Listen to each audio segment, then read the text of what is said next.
시청자 여러분 안녕하십니까? 국정의 바른 소리를 전합니다. 10월 14일 월요일 KTV 대한뉴스 시작합니다.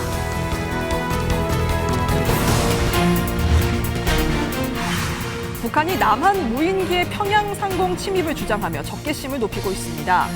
정부는 북한이 원하는 것이 무엇이든 위협과 도발로는 얻을 수 없다고 지적했습니다. 북한이 경의선과 동해선 도로에 폭발을 준비하는 정황이 군 당국에 포착됐습니다. 북한의 도발 가능성이 높아진 가운데 우리 군은 대비 태세를 강화했습니다. 우리 군은 북한군 동향을 예의주시하면서 실제 도발 가능성에 대한 만반의 대비 태세를 갖추고 있습니다. 윤석열 대통령이 신임 주 중국 대사에 김대기 전 대통령 비서실장을 내정했습니다. 대통령실은 김 내정자가 한국 위상에 걸맞은 외교 성과를 거둘 것이라고 기대했습니다. 결혼과 출산을 하고 싶다는 미혼 남녀의 숫자가 크게 늘었습니다. 특히 결혼을 긍정적으로 보는 20대 후반 남성이 큰 폭으로 늘었고 결혼 의향이 있는 30대 여성도 증가했습니다. 첫 소식입니다. 북한이 한국의 무인기가 평양 상공에 침입했다고 주장하면서 연일 긴장의 수위를 끌어올리고 있습니다. 북한 주민들도 볼 수 있는 노동신문을 통해서 대남 적개심을 고취시키고 있는데요. 우리 정부는 북한의 의도가 무엇이든 위협과 도발로는 원하는 것을 결코 얻지 못할 거라고 밝혔습니다. 김민아 기자입니다. 남한 무인기가 평양 상공에 침투해 전단을 살포했다고 주장하며 지난 11일부터 4일 연속으로 비난 담화 성명을 내놓고 있는 북한. 우리 수도의 상공에서 대한민국의 무인기가 다시 한번 발견되는 그 순간 끔찍한 참변은 반드시 일어날 것이다. 지난 13일과 14일에는 노동신문에 대남 비난 담화와 함께 북한 주민들의 격앙된 반응을 대대적으로 실었는데 이는 남한에 대한 적개심을 고취하려는 의도로 풀이됩니다. 통일부는 북한의 주장에 대해 도발을 위한 명분 축적이나 우리 사회 내부 혼란 조성 목적이라고 일축하며 갑작스럽고 유난스러운 무인기 소동도 유사한 의도가 있다고 밝혔습니다. 북한은 그동안 지속적으로 취약한 체제 내부를 결집하고 주민 통제를 위해 외부의 위기와 긴장을 조성하고 과장하며 활용해 왔습니다. 북한의 의도가 무엇이든지 위협과 도발로 원하는 것을 결코 얻을 수 없을 것입니다. 군 해변인은 2020년 6월 남북 연락사무소 폭파와 2016년 지뢰 도발 사례를 예로 들며 북한이 자신들의 필요에 의해 위기 상황을 고조해오고 있다고 설명했습니다. 남북 간 강대강 대치가 이어지는 가운데 미 대선을 앞두고 당분간 북한이 자신들의 영향력을 과시하는 도발을 이어갈 걸로 전망됩니다. KTV 김민아입니다. 북한이 경의선과 동해선 도로에 폭발을 준비하는 정황이 우리 군 당국에 포착됐습니다. 북한의 보여주기식 도발 가능성이 높아진 가운데 우리 군은 도발 시 강력한 응징을 경고하고 대비 태세를 강화했습니다. 계속해서 김현아 기자입니다. 합동참모본부는 북한이 경의선과 동해선 일대에서 폭발을 준비하는 정황이 포착됐다고 밝혔습니다. 그러면서 북한군이 도로에 가림막을 설치한 뒤 도로를 폭파하기 위한 준비 작업을 하는 것이 식별됐다고 전했습니다. 군 당국은 북한이 국면 전환을 위해 우주 발사체 발사나 경의선, 동해선 등에서의 보여주기식 폭파, 작은 도발을 감행할 가능성이 있다고 보고 있습니다. 우리 군은 북한군 동향을 예의주시하면서 실제 도발 가능성에 대한 만반의 대비 태세를 갖추고 있습니다. 북한은 지난 9일 총참모부 명의로 남북 연결 용로를 완전히 끊고 요새화 공사를 진행한다고 발표했는데 그에 대한 후속 조치가 이뤄지는 것으로 보입니다. 앞서 북한은 지난해 말부터 남북 육로 단절을 위한 도로 주변 지뢰 매설과 가로등 제거, 철로 제거 등의 작업을 진행해왔습니다. 군 당국은 북한이 도발한다면 자위권 차원에서 강력히 응징할 것이라고 경고했습니다. 또 북한이 대남 위협 수위를 높이는 데 대응해 예하 부대의 대북 감시 경계와 화력 대기 태세 강화 지침을 하달했습니다. 한편 김명수 합참의장은 해군 인천해역 방어사령부와 서해 해상 경비 임무를 준비 중인 천안함을 방문해 군사 대비 태세를 점검했습니다. 김 의장은 이 자리에서 적 도발 시에는 좌고우면하지 말고 즉각 강력히 끝까지 응징하라고 지시했습니다. KTV 김연아입니다.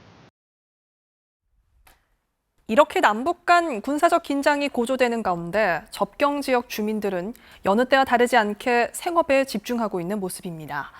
긴장 속에도 차분함을 잃지 않고 있는 접경 지역을 윤현석 기자가 가봤습니다. 남북 간 군사 긴장이 고조되는 가운데에도 접경 지역은 차분함을 유지하고 있습니다. 강 건너 북한을 볼 수 있는 강화도 평화전망대입니다. 강 너머 북한군의 대남 방송이 생생히 들릴 만큼 가까운 접경 지역이지만 군사적 긴장감 고조에도 평소와 같이 관람이 이뤄지는 모습입니다. 접경 지역에 있는 안보 관광지는 정기 휴일을 맞아 문을 닫았을 뿐 운영을 중단하지 않았습니다. 민간인 출입 통제선 지역에도 이동자재 권고 등 비상조치가 내려지지 않은 상태입니다.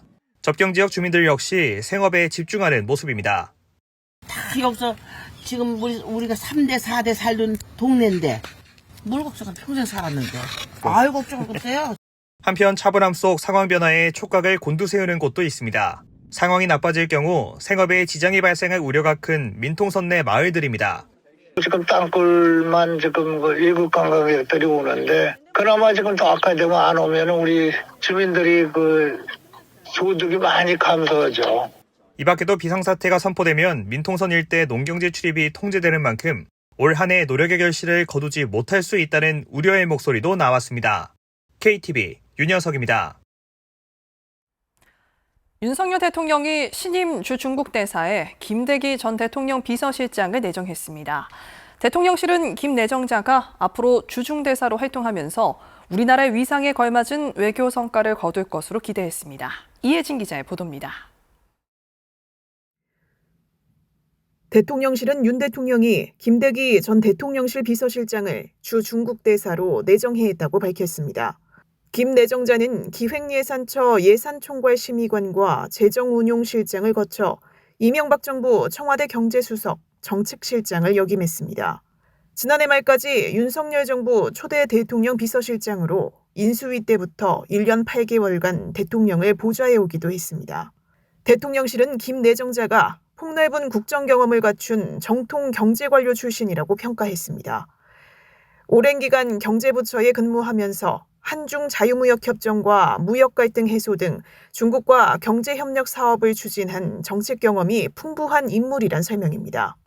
평소 경제 문제를 중심으로 한중 관계에 깊은 관심을 갖고 중국의 사회, 역사, 문화에 천착해 왔을 뿐 아니라 수준급의 중국어 구사력도 갖추어 양국 간 전략적 협력 동반자 관계를 지속 발전시키는 것은 물론 격변하는 동북아 질서에서 한국의 위상에 걸맞는 외교 성과를 거둘 것으로 기대합니다. 이번 인선에 따라 정재호 현 주중대사는 지난 2022년 8월 윤 정부 초대 주중대사로 임명된 지 2년여 만에 자리에서 물러나게 됐습니다. 주중대사가 새로 교체되는 가운데 한중 관계 회복에도 탄력이 붙을지 주목됩니다. 실제 대통령실 고위 관계자는 전임 비서실장을 신임 주중대사로 내정한 것에 대해 활발히 가동 중인 한중 고위급 교류의 흐름을 이어가 양국 관계를 더 성숙하게 발전시키고자 하는 의도가 담겨 있다고 밝혔습니다. 지난달 말 조태열 외교부 장관과 왕이 중국 공산당 중앙정치국 위원 겸 외교부장은 미국 뉴욕에서 열린 유엔 총회를 계기로 만나 한중 외교장관 회담을 했습니다. 양국은 하반기 다자회의에서 고위급 교류를 이어가기로 했는데 왕 부장은 특히 한국의 내년 아시아태평양 경제협력체 APEC 정상회의 의장국 역할을 전적으로 지지한다고 밝히기도 했습니다. 다음 달 페루에서 열리는 APEC 정상회의에서 윤 대통령과 시 주석이 만나 2년 만에 한중 정상회담을 할 것이란 전망도 나옵니다. 내년 시 주석 방한이 원활히 성사될지도 관심사입니다. 시 주석의 방한은 지난 2014년 7월이 마지막이었는데 내년 방문이 성사되면 시 주석은 11년 만에 한국을 찾는 셈이 됩니다. KTV 이혜진입니다. 윤석열 대통령이 지난주에 라오스에서 열린 아세안 정상회의에 참석한 이후 귀국했습니다. 앞서는 필리핀과 싱가포르를 국빈 자격으로 방문하기도 했는데요. 순방에 동행한 대통령실 취재기자 연결해서 자세한 얘기를 들어보겠습니다. 자, 최영원 기자, 5박 6일간의 순방을 동행 취재했는데 먼저 가장 기억에 남는 일정부터 한번 돌아볼까요? 네, 이번 대통령 순방에선 동남아 3개국을 방문하고 또 다자회의가 포함된 만큼 비교적 많은 외교 일정이 있었습니다. 그러다 보니 뒤따르는 성과도 굉장히 많았는데요. 메인 이벤트 중에 하나는 바로 라오스에서 열린 아세안 정상회의였습니다. 취임 후 3년 연속 아세안 정상회의에 참석한 윤 대통령이 이번 회의를 계기로 우리나라와 아세안의 포괄적 전략 동반자 관계를 수립했습니다. 나라와 나라가 갖는 파트너십 가운데 가장 높은 수준의 관계를 맺은 거라고 보시면 되는데요. 이렇게 아세안과 포괄적 전략 동반자 관계를 맺은 건 미국과 중국, 일본, 인도, 호주 등 5개 나라에 불과했는데 우리나라도 아세안과 대화를 시작한 지 35년 만에 드디어 최고 수준의 협력 관계가 됐습니다. 이 말 그대로 최고의 관계가 된 만큼 양측은 방산과 안보와 같은 내밀한 분야의 협력은 물론 이 기후변화 대응, 미래 세대에 대한 투자, 첨단 산업과 같은 다양한 분야에서 우리 기업의 진출이 확대되는 등 힘을 모을 수 있는 발판이 마련됐습니다. 한편 이번 회의 기간에 라오스 총리가 주최한 만찬에서 토니 블링컨 미 국무장관이 윤 대통령에게 올해 안에 한미일 정상회의를 개최하자는 바이든 대통령의 뜻을 전하기도 했는데요. 윤 대통령은 앞으로 긴밀히 소통해 나가겠다며 연내에 만날 기회가 있을 것으로 기대한다고 밝혔습니다. 네, 아세안 회의 기간에 또 하나 주목을 받은 일정이 있었는데요. 윤 대통령이 이시바 시게로 일본 신임 총리와 첫 정상회담을 했죠. 그렇습니다. 지난 1일 취임한 이시바 신임 총리와 취임 후 열흘도 안 된 시점에 윤 대통령이 정상회담을 했습니다.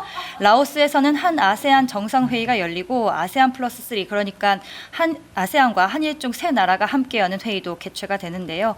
이 기회에 한일중 정상이 한자리에 모였고 지난 5월에 한일중 정상회담에서 복원한 3국 관계를 바탕으로 아세안과 협력 방안을 구체적으로 논의했습니다. 회의 후에는 한일 정상회담이 자연스럽게 이어졌는데요. 이시바 총리 입장에서는 윤 대통령이 양자회담을 위한 첫 해외 정상입니다. 이 두 정상은 이시바 총리 취임 직후에 전화 통화를 했고 취임 후 9일 만에 만났습니다. 상견례 성격의 회담이었지만 40분가량 이어지면서 심도 있는 대화도 이루어졌습니다. 먼저 기시다 전 총리와 복원한 한일 관계, 즉 셔틀 외교를 이어가자는 데 의견을 모았고요. 북한의 도발에 대해서도 두 정상이 함께 우려를 표하면서 한미일 미사일 경보 정보 실시간 공유 체계를 계속 가동하기로 했습니다. 자, 그런가 하면 윤 대통령이 아세안 회의가 열리기 전에 필리핀과 싱가포르를 국빈 자격으로 방문을 했는데요. 상당히 촘촘한 일정이었는데 이 국빈 방문의 성과도 한번 정리해 볼까요? 네, 맞습니다. 아세안 회의가 열리기 직전 윤 대통령이 두 나라를 더 방문을 했습니다. 먼저 첫 번째 방문국인 필리핀에서는요, 13년 만에 이뤄진 국빈 방문이 이뤄졌습니다. 윤 대통령은 필리핀 마르코스 대통령과 정상회담을 열고 양국의 관계를 전략적 동반자 관계로 격상했습니다. 특히 양국은 원전 협력에 나서는데요. 필리핀이 1986년 중단했던 바탄 원전 건설을 재개하려고 하는데 우리나라가 함께 타당성 검토에 들어갑니다. 이 시설이 건설 재개가 가능한지 아니면 신규 원전을 수립해야 하는지 등을 양국이 함께 조사하기로 한 거고 이후에 자연스럽게 원전 협력을 이어갈 것으로 보입니다. 이 체코 신규 원전 건설 사업의 우선 협상자로 지정된 이후 또다시 원전 세일즈 외교가 이뤄졌습니다. 이어 윤 대통령은 싱가포르를 역시나 국빈 자격으로 방문을 했는데요. 중동과 유럽을 연결하는 해상 물류의 유충지인 싱가포르가 전 세계 최초로 공급망 파트너십 약정을 체결했습니다. 이게 무엇인지 구체적으로 한 가지 예시를 들어 설명을 드리자면 공급망 교란 상황이 발생하면 닷새 안에 양국이 긴급 회의를 소집하는 등 구체적인 액션을 함께 취하기로 하는 내용이 포함이 된 겁니다. 윤 대통령은 또 싱가포르에서 세계적 권위를 갖는 강연 시리즈인 싱가포르 렉처에서 강연을 하기도 했는데요. 이 자리에서 해외 청중을 대상으로 처음으로 8.15 통일 독트린을 소개했습니다. 이 밖에도 순방 일정 중에 만난 해외 정상들에게 우리 통일 독트린을 일일이 설명하기도 했는데요. 이 8.15 통일 독트린이 가지는 국제연대 의미를 강조하면서 국제사회의 지지와 협조를 이끌어내는 기회가 된 거라고 볼 수 있겠습니다. 통상 윤 대통령은 순방 이후에 국무회의를 주재하면서 순방 성과를 공유하고 또 후속 조치에 만전을 기해줄 것을 지시하기도 했는데요. 이번 국무회의를 대통령이 직접 주재할지도 주목됩니다. 지금까지 용산 대통령실에서 전해드렸습니다. 윤석열 대통령은 수석 비서관 회의를 주재하고 세계 국채지수 편입과 금리 인하 효과가 민생 회복으로 이어질 수 있도록 관련 정책을 정교하게 추진하라고 당부했습니다. 대통령실 고위 관계자는 이와 관련해서 세계 국채지수 편입에 따른 채권 시장 내 긍정적 효과가 주식 시장으로 확산되려면 금융투자소득세 폐지가 필요하다고 밝혔습니다. 이와 함께 금리 인하가 내수 활성화의 기회가 될 수 있도록 이달 중에 소상공인 자영업자 대책을 마련하겠다고 전했습니다.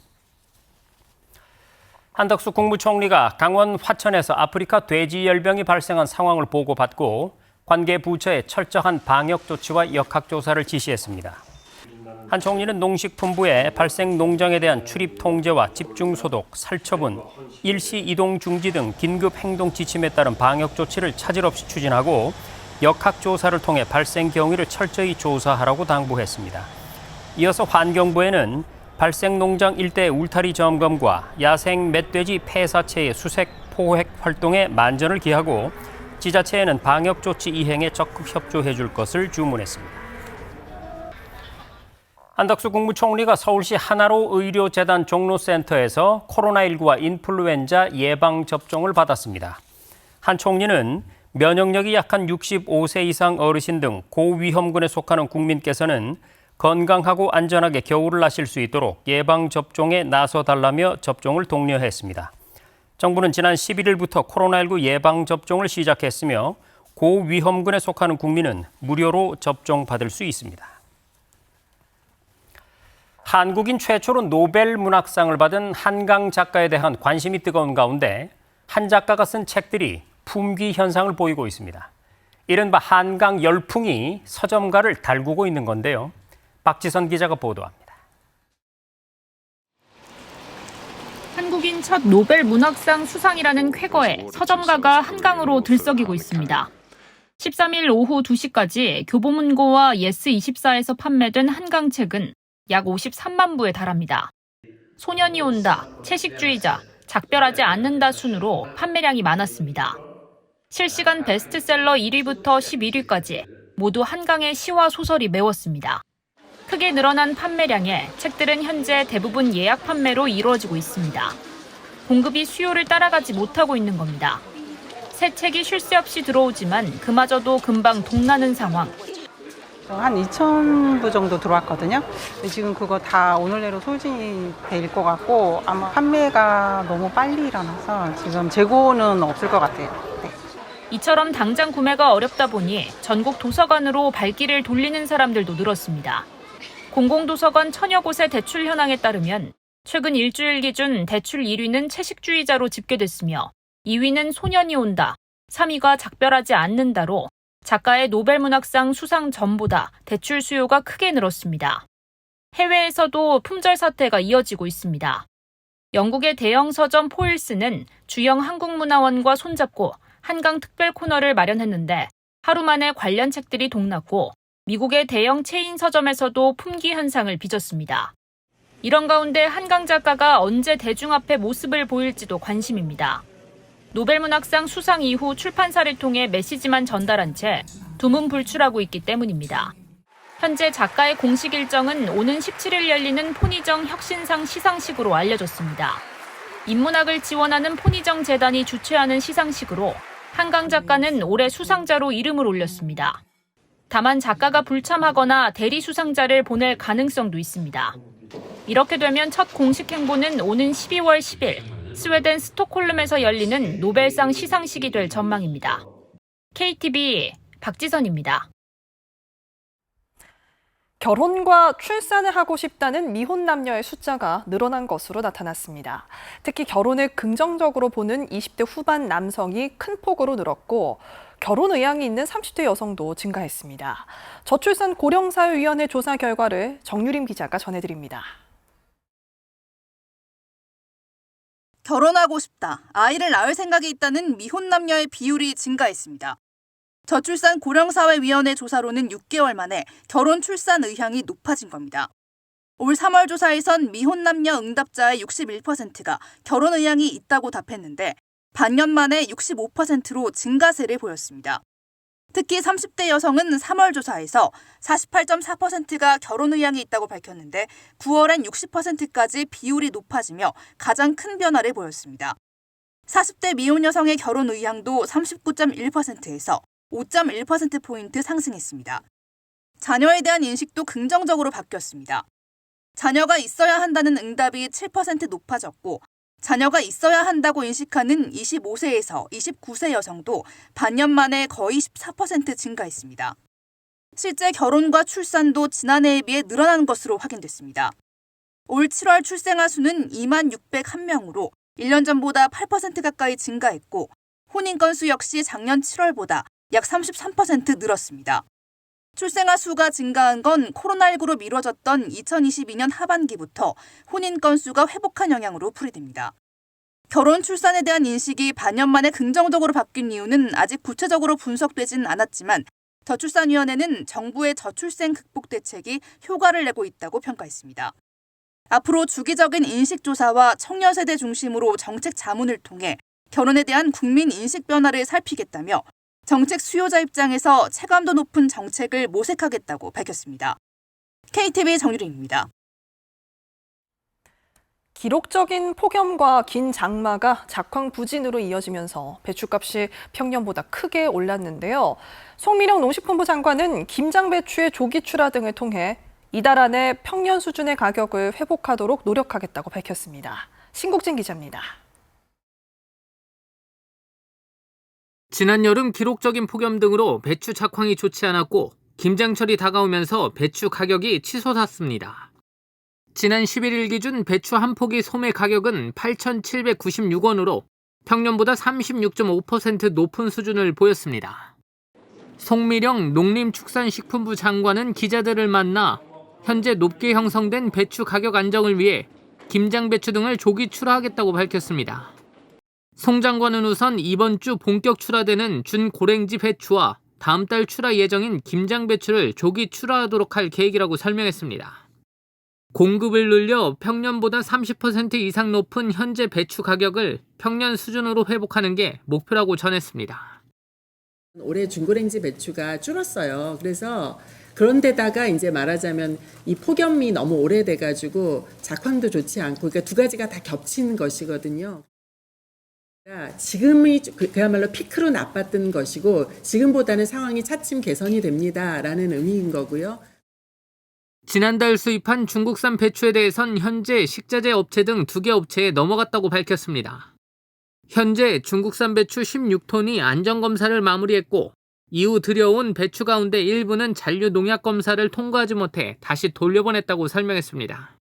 송 장관은 또 초과 생산된 쌀 처리 대책을 15일까지 마련하겠다고 덧붙였습니다. 통계청이 쌀 생산량과 소비량을 조사한 결과 초과 생산 물량은 약 12만 8천 톤으로 이 중 약 10만 톤을 격리하기로 결정했습니다. 정부는 남은 2만 8천 톤에 대해 대책을 만들어 15일 오후 정도 결론을 내리겠다고 전했습니다. 또한 배 일소 피해 등도 농업재해로 인정되어야 한다며 적용 가능성을 검토하고 있다고 덧붙였습니다. KTV 신국진입니다.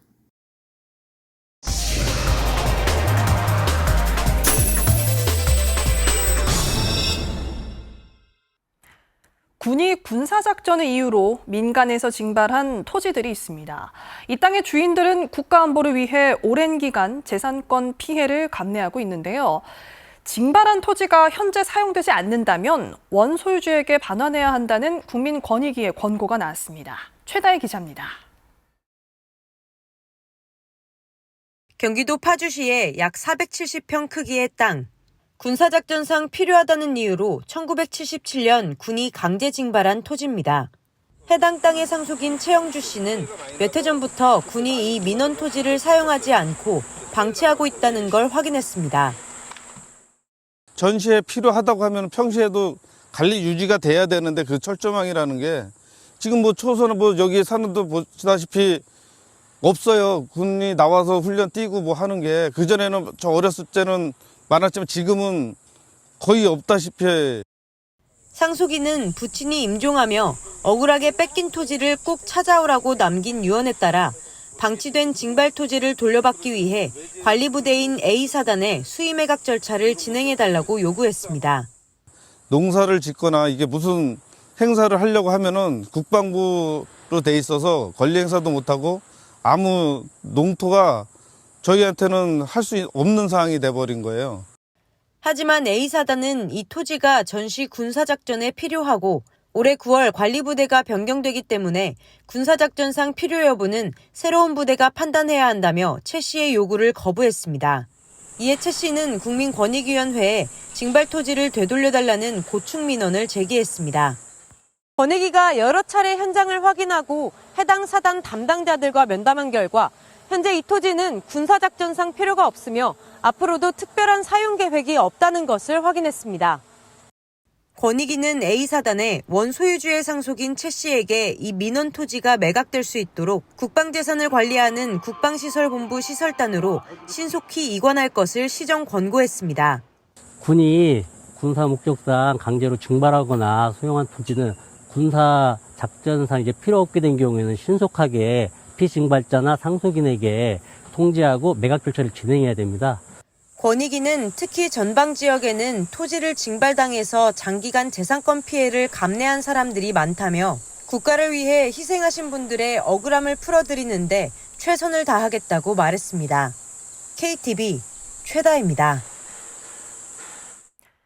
경기 포천 영평훈련장에서의 주한미군 사격훈련이 14일부로 정상화됐습니다.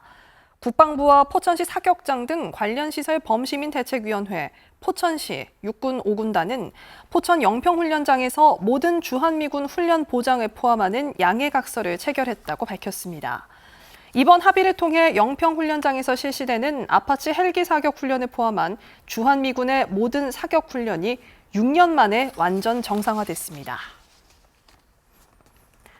문화체육관광부가 남북권 광역관광개발 사업을 성공적으로 추진하기 위해 부산, 울산, 경남, 전남, 광주 등을 하나로 묶은 남북권 광역관광개발 통합협의체를 공식 출범했습니다. 남북권 K관광 휴양벨트를 구축하는 이 사업은 올해부터 본격적으로 시작됐으며 남북권을 여행하는 새로운 관광개발 체계가 구축할 것으로 기대됩니다. 출범식에 참석한 장미란 문체부 제2차관은 남북권이 대한민국 미래관광을 선도하고 광역관광의 중심지로 성장할 수 있도록 적극 지원하겠다고 밝혔습니다. 식품의약품안전처가 양식 수산물의 유통 단계에서의 안전관리 강화를 위해 18일까지 수거 검사를 합니다. 대상 품목은 조피볼락과 넙치, 흰다리 새우 등 도매시장에서 소비가 많은 150가지 수산물입니다. 식약처는 검사 결과 동물용 의약품 잔류 허용 기준에서 부적합 판정을 받을 경우 해당 수산물을 판매 금지하고 압류 폐기 등의 조치를 할 예정입니다.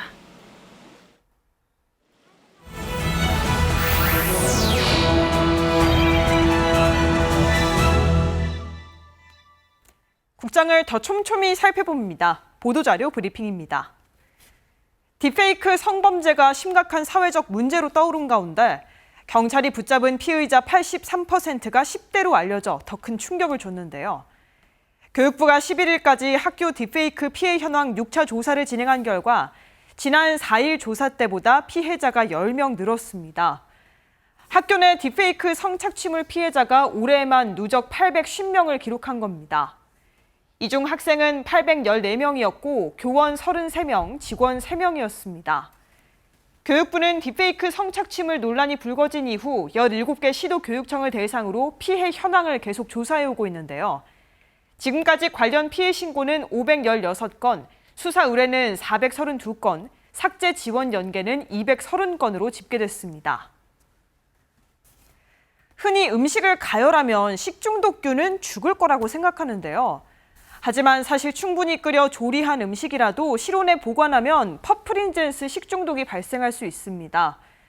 퍼플인젠스균은 가열해서 생존이 어려워지면 열에 강한 포자 형태로 휴면하다가 환경이 나아지면 되살아나는 특징이 있기 때문입니다. 그래서 육류를 대량 조리하고 실온에 그대로 보관하면 퍼플인젠스균이 다시 증식해 식중독이 발생할 수 있는데요.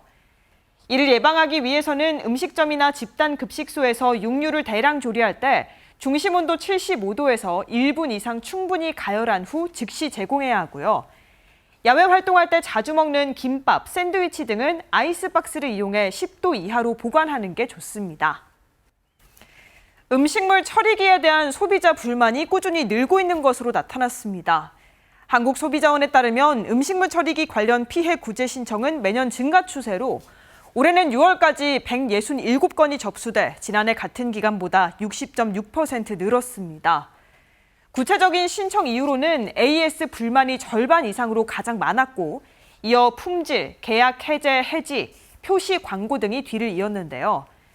소비자원은 직접 음식물 처리기를 구매했을 때보다 렌탈 계약을 했을 때 AS 불만이 더 많이 발생했다며 렌탈 계약 형태를 꼼꼼히 확인하라고 당부했습니다. 또 사용법을 준수하고 제품에 하자가 생겼을 땐 근거 자료를 확보해 사업자에게 즉시 통보하라고 조언했습니다. 내년부터 지역의 우수 인재를 군무원으로 채용하기 위한 제도가 도입됩니다. 전국을 9개 지역으로 구분해 각 지역의 고등학교 졸업 예정자, 졸업자를 군무원으로 채용하고 해당 지역에 일정 기간 근무하도록 하는 제도인데요. 군무원 인사법 시행령 개정안이 입법 예고를 거쳐 내년 2월 시행되면 본격적으로 모집 절차가 시작될 예정입니다. 국방부는 내년 4월 시험 계획을 공고하고 하반기에 필기시험, 면접시험 등 선발 절차를 거쳐 12월 중 최종 합격자를 선발할 계획입니다. 합격자들은 2026년부터 정식 수습 근무에 들어가게 됩니다. 지역 인재 추천, 선발 방법에 대한 세부 내용은 이달 안에 각급 학교로 안내될 예정입니다. 지금까지 보도자료 브리핑이었습니다.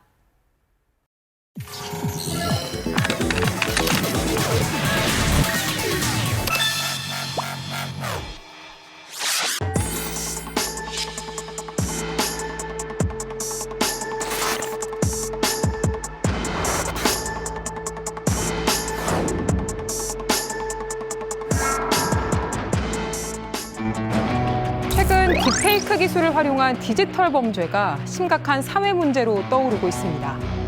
딥페이크는 특정인의 얼굴 등을 특정 영상에 합성한 영상물로 미성년자부터 성인까지 대상을 가리지 않고 범죄의 표적이 되고 있는데요. 사진을 올리고 일상을 공유하는 게 일상인데 그 사진을 누군가가 도용해서 무언가를 한다라는 걸 생각만 해도 조금 소름 끼치는 것 같아요. 학부 때 실제로 그런 일을 겪은 친구가 이미 몇 년 전에 있었고 내 사진을 인스타그램이나 아니면은 카카오톡에 어디까지 오픈을 해야 될지 점점 더 이제 고민이 많이 되고 친구들이 두려움이나 불안을 많이 느끼고 있는 건 사실인 것 같아요. 허위 불법 영상물 등 관련 범죄는 2021년 156건에서 2022년 160건, 지난해 180건에서 올해는 7월 기준 총 297건으로 해마다 늘고 있습니다. 이런 가운데 지난 9월 26일 딥페이크를 이용한 디지털 성범죄에 대한 처벌을 강화하는 내용의 딥페이크 성범죄 방지법이 국회를 통과했습니다. 이에 앞으로는 딥페이크 성착취물을 만드는 것은 물론 보거나 갖고만 있어도 처벌을 받게 됩니다. 딥페이크 성착취물 제작에 대한 처벌을 기존 최고 5년형에서 최고 7년형으로 늘렸고요. 딥페이크 성착취물을 소지하거나 시청했을 때도 3년 이하 징역으로 처벌하도록 했습니다. 성착취물 등을 이용해 아동, 청소년을 협박하거나 강요했을 경우 협박은 3년 이상, 강요는 5년 이상 징역으로 기존 성폭력 처벌법보다 강하게 처벌합니다. 피해 확산 속도가 빠른 딥페이크 범죄에 대해 긴급 수사가 필요할 경우 경찰이 사전 승인 없이 긴급 신분 비공개 수사를 할 수 있도록 했습니다. 경찰이 신분을 공개하지 않은 채 범죄 현장 또는 범인으로 추정되는 이들에게 접근해 증거, 자료 등을 수집할 수 있게 됐는데요. 텔레그램 비밀 대화방 등 폐쇄된 가상 공간에서 주로 유포되다 보니 사전 승인을 받기 위해 기다리다 해당 방이 없어지는 등 기존 수사 방식으로는 한계란 지적이 반영된 겁니다. 그런가 하면 딥페이크를 악용한 디지털 성범죄 온상으로 지목된 텔레그램이 방송통신심의위원회의 딥페이크 성착취물 삭제 요청에 적극 대응하기로 했습니다. 그동안 메시지가 암호화돼 유통 경로 추적이나 단속이 어려운 데다 텔레그램의 영상물 차단이나 삭제를 요청해도 즉각적으로 반영되지 않아서 성범죄 영상물 확산을 막는 데 어려움이 많았는데요.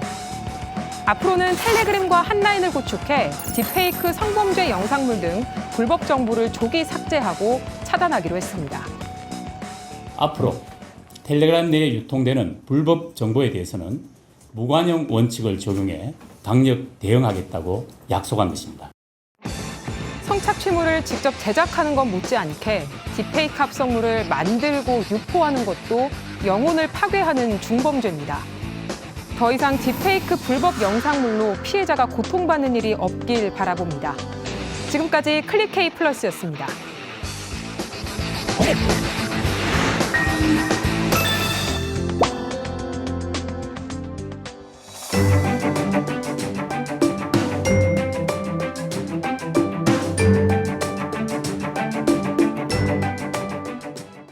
안녕하세요. KBL 더 라이프스타일 예보 박성유입니다. 전국이 흐린 가운데 경기 남부와 강원 남부, 이남 지방을 중심으로 비가 내리고 있습니다. 이 비는 내일까지 이어지겠는데요. 전라와 경상, 제주 등 남부 지방에는 20에서 40mm의 비가 오겠고 해안 주변은 60mm 이상 많은 비가 오겠습니다. 충청권에는 5에서 10, 경기 남부와 강원 남부 내륙에는 5mm 내외의 비가 오겠습니다. 내일은 흐린 하늘이 차차 개면서 일교차가 벌어지겠습니다. 서울의 경우 아침 기온은 17도로 오늘과 비슷하겠지만 한낮에는 25도까지 오르겠는데요. 수요일인 모레는 밤낮으로 기온 변화가 더 크겠습니다. 건강관리에 유의하시기 바랍니다. 다음은 자세한 지역별 내일 날씨입니다.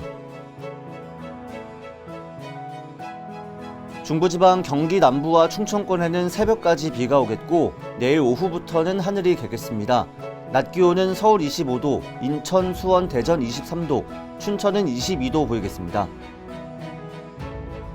동해안 지방 울진은 아침까지 비가 내리겠고 속초와 강릉은 흐리다가 오후부터 구름 많겠습니다. 낮 기온은 23도입니다. 남부지방 아침까지 비가 내리겠고 제주는 오후에 그치겠습니다. 전주 19도, 부산 21도로 아침을 시작해 낮에는 24도 내외가 예상됩니다. 전해상 비가 내린 후 개겠고 물결은 약간 높게 일겠습니다. 수요일 강원 영동에 다시 비 소식이 들어있고요. 금요일 전국적으로 비가 내린 후 남부지방에는 토요일까지 이어지겠습니다. 날씨였습니다.